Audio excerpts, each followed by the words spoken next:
a little bit before about being back in this game, maybe playing a team that you're going to be playing next season. Just your thoughts on this game. Well, I think we have a tremendous amount of respect for Washington, and I think that's what you always want to do is play, a really good team. I think that's what players want to do. I don't think that's what coaches want to do, but that's what players want to do. And so I think that's good. We got a really good opponent. It'll be a great challenge for us. It really will.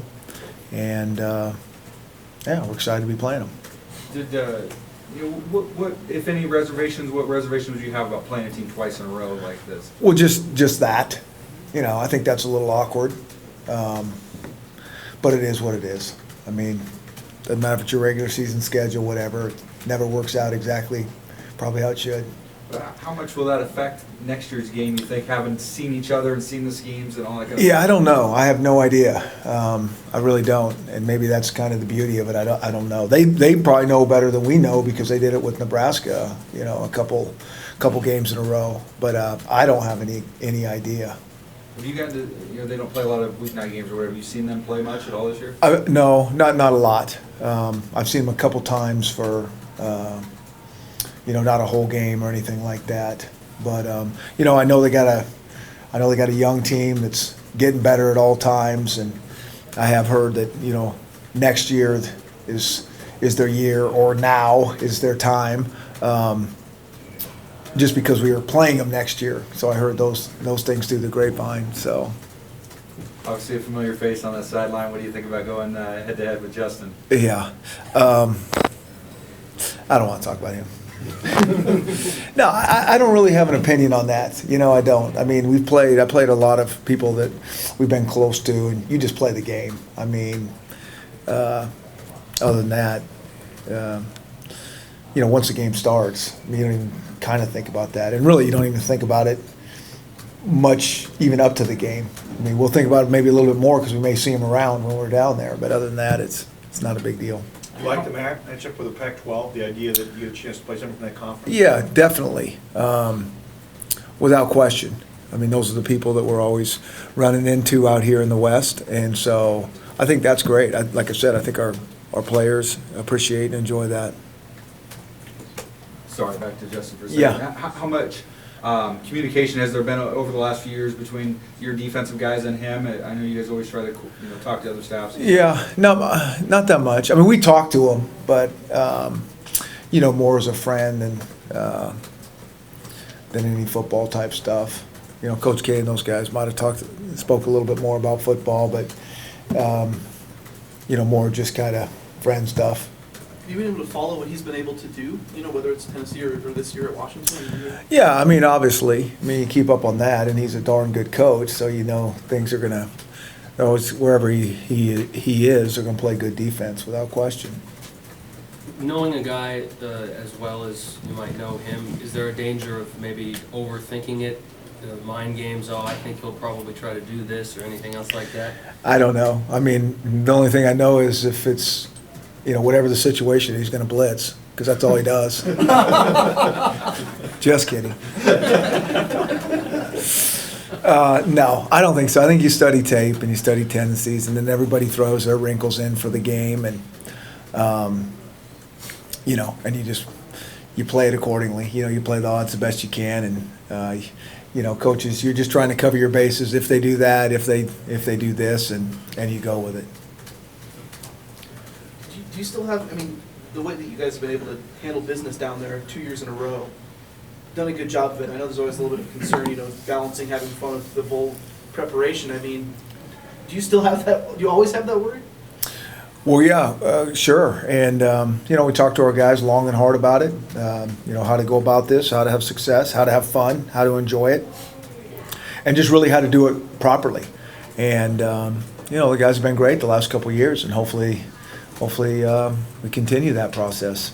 Did you push for to go to do something different at all, or was this of the Mountain West options the one you wanted to play? Or yeah, there was no asking, pushing to go do something different. They said this is where we're playing and who we're playing. Does it help that you have been there though? I mean, you guys kind of know what you face when you go down there. Probably know where to go, when to Yeah. go there. Yeah, absolutely. I mean, all that is, most of us will know exactly what the hotel layout is and where the rooms are and what the practice sites are like and all those type of things. So that makes it a little bit easier. With such a young team, do you have to kind of press the reset button as far as outside activities down there goes? Yeah, and I don't really think of this as, that much of a young team. I don't. We got 23 seniors, and I think that's more than most. And, at this point in the season, the young guys that have played, they've been to a lot of different places and venues, and they know, how we do things. And, a lot of times it's not the young guys. The young guys fall in line pretty good. Sometimes it's the guys that think they know it all that, can get you in trouble.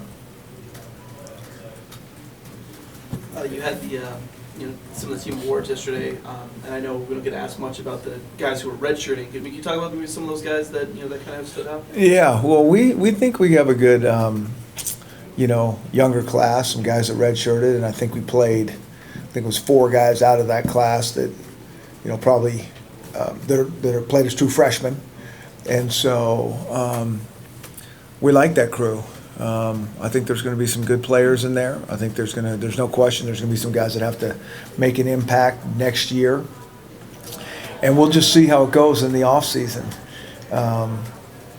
It just those things are very hard to predict how guys are going to do. The guys will do a great job being a scout team guy and be a special team player of the special team player of the year or defensive player of the year, scout team wise. And then you get them out there when you're really running your system, and it slows them down. Not always, but sometimes. And then there's somebody that you really didn't do a whole lot, and they just kind of keep growing through that year. And the spring ball was good, and the summer was good, and they, it takes them a little bit longer to adjust. I'm always amazed at the guys that, adjust quickly and just keep progressing and just don't miss a beat. Those guys are rare. And so usually, most of the guys that kind of slows them down a little bit and, have to get their breath and kind of figure out how to do this thing. And then they kind of come on. You have any of those guys this year that don't miss a beat? Well, I think the guys that, all the guys that won awards, and there was a couple of them, because now the nice thing about those young guy awards and some of our MVP awards, the team votes on them. They don't come from us.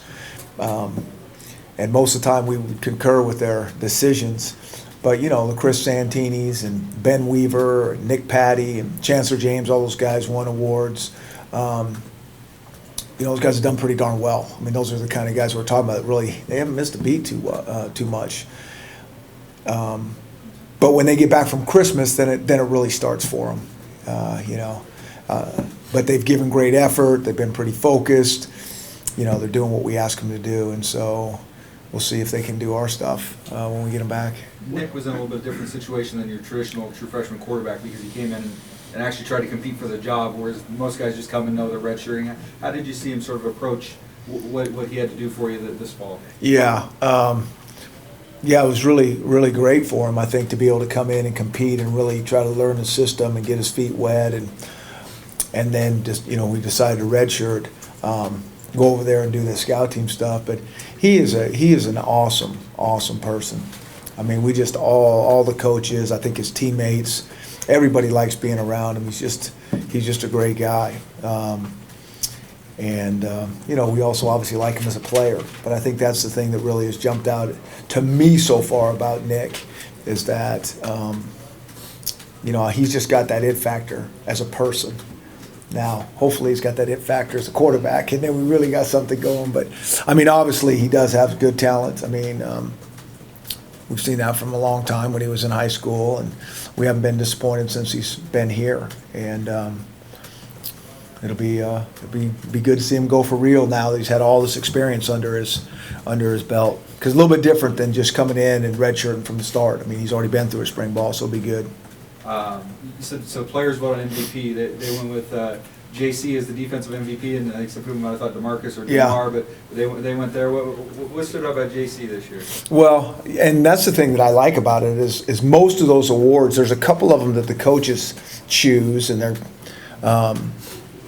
And to me, those are the most special awards, probably not to the players, but those are the guys that, the coaches just truly, truly appreciate all they've done. But that's what I like about our MVP awards and our offensive line award and defensive line. It's their teammates voting for them. And then when it comes to an MVP, I mean, hey, we didn't do it. Your teammates selected you. And there were certainly some viable, a handful of viable candidates. And I just think it says just a lot about JC, is what he's meant to this program and the year he's had. Because, DeMarcus even and Jamar kind of play at a little bit more of high-profile positions. Those defensive ends getting sacks and picking up fumbles, and certainly the corners. I mean, there's no hiding there. So you're either really good or really bad, and Jamar's done very, very well. And so for the guys to, select JC, I think, those are the guys who really know what's going on.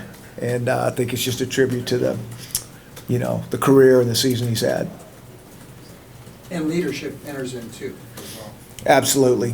And likability and all those type of things, I think, when their teammates are voting for them. So I think it says a lot.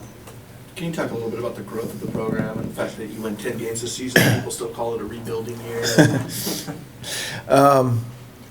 Well, we're pleased how the guys played. I mean, like I said earlier, it's been a different season, a little bit more of a struggle, and I don't necessarily mean that in a bad way. I mean, I think that's kind of the real way, that it is always work in progress, and sometimes it doesn't look like it should. And as long as we're progressing and improving, that's all we can ask out of everybody. And I think that for the most part, these guys have done that. Has this season been the most, trying for you, whether it was, with all the guys you lost, or, you've got to deal with things like suspensions and those sort of things? Has it been the most difficult for you? Yeah, I don't know if they're all different. They're all hard. I mean, every new year is the most new difficult season. That's just kind of how it is. I mean, whatever happened in the past, okay, we got through that, and now we're on to the next thing. And so they all seem pretty hard. The last 3 games of the season, I think Joe completed something like 70%, 7 touchdowns, no interceptions. Obviously, ran the ball very well the other day. Did he turn the corner a little bit there down the stretch? I mean, did you see something different down the stretch? Well, I saw him run for 2 first downs, so that was different. Yeah, I think he's been playing at a little bit different level, and like I said, a different level can mean just inches, just different, and it's that with the consistency, because we could see some really good plays being made, maybe even when he didn't play like we wanted him to play. You could see, well, there was a really good play. And so it's all about being consistent and improving just this much. And I think he's done those things. And so hopefully continue to build. You spoke about Percy as an MVP. Say a few things about Harper as well. Yeah, DJ. Yeah, what a kid, what a player, and just a really, I don't know what to say. I think I've said so many things about him over the years. It's been so long, but he's a really good player. He's an explosive player. You had a guy that injured his knees twice. Did you expect he'd come back to do what he did? No, I probably didn't expect him to be able to stay healthy and make it all the way through. And he's very healthy. I mean, he hasn't, knock on wood with this one more, but he hasn't missed a beat. I mean, for a running back, let alone what he's been through, to do that has been so impressive. So all that adversity, and then you top that off with he's a soft-spoken, humble guy, and all those things make it make it real nice to be able to coach a guy like that. Pretty amazing, I mean, considering what he's been through too. You said it after the game, that in his last regular season game, he was running maybe as well as you've ever seen him do it. Yeah, exactly. And I think that's, one of the, if you have to get an injury and you have to get an ACL, I think that's one of the good things about that injury. They can come back as good as new, with a little bit of luck and a tremendous amount of hard work. I mean, even after his first one, the first one was a tough one, because I think there was, some pretty significant damage in there. The doctors were so impressed how fast he was coming back, because they weren't sure what was going to happen because of how hard he was working and just the healing process. And so we felt great about that. Then it happens again, not as much knee damage, but it was an ACL. And then he was probably more impressive after that second one, just in terms of, you think a guy would almost be more depressed and more down and out, after the second one. And he may have been, but he sure didn't act like it. He went right back to work, and, it's been great to see. How much of an example can he be for just the path that he's taken at this point? Yeah, I think he can be a great example, because we all know in this sport there's going to be a lot of guys that have setbacks, and some are going to have more than others, and, that's about as tough as it can be right there. And, look how he's finished this thing. So it'll be great we'll be talking about DJ for many years to come around here. Has he had an effect on Brian Douglas and his rehab? Yeah, you'd probably have to ask those guys, but, yeah, we can say whatever we want as coaches, but when you see a guy that's been through a lot worse than, what Brian's been through and, Mike's going through and all that, they'll say, well, we'll be back soon. Does that go back to character that you can recruit? You look around and there's more guys, like, we mentioned Mitch over the last couple of weeks. Yeah, we were kind of talking about this last night, but, sometimes, I think the process that we put these guys through, sports in general, everybody talks about it builds character, and I've kind of always gone with the other line of thinking in terms of it kind of reveals it more than builds it. You just really see what people are made of because there's so much adversity that goes on through this process. Even if you're not injured, there's just a lot. And you can really see what these kids are made of. That's when you really get down to the core of who they are. And so, that's when you hope that you've, recruited the right guys. And, that coupled with this 5-year process, and then you watch them grow. And that's where a lot of this character building does come in, and the combination of having good kids to start with and kind of pouring gas on that fire makes it rewarding. Just the nature of bowl games, I guess, and the gap that there is before the game. A lot of people talk about it sort of being a springboard to next year. Do you look at it that way at all, or are you more focused on sort of setting this team out the right way and doing the right things for this year? Yeah, I always chuckle when I hear the guys on TV talking about how important it is, and they're going to get 15 more practices. And I always say, if I got 15 more practices, I'd shoot myself, And none of those other kids would probably even show up having to practice 15 more times. They practice so hard during the year, and then we got spring ball around the corner. I think you need to be careful with how you practice these guys. And our game being before Christmas, we'll get half of those. If we practiced really, or if we had a game that was really late, I don't think we wouldn't use 15. I think it's all about, keeping them fresh, trying to not lose too much rhythm and timing and those type of things, which is always a challenge. I don't know if anyone has the answers there. But I think it is about the here and now and this team. And, you'll get a couple practices. I don't know if we will, but most guys will get a couple practices to work with the young guys a little bit more. But I don't see it as another spring practice. I think spring practice, in my opinion, completely different than this. You've got a day game instead of a night game this year. Do you make any other changes to the trip? Are you pretty well set sticking with what you've done? Yeah, no, it's great. I like the day game better. We don't have to wait around all day. So that I think that's good. The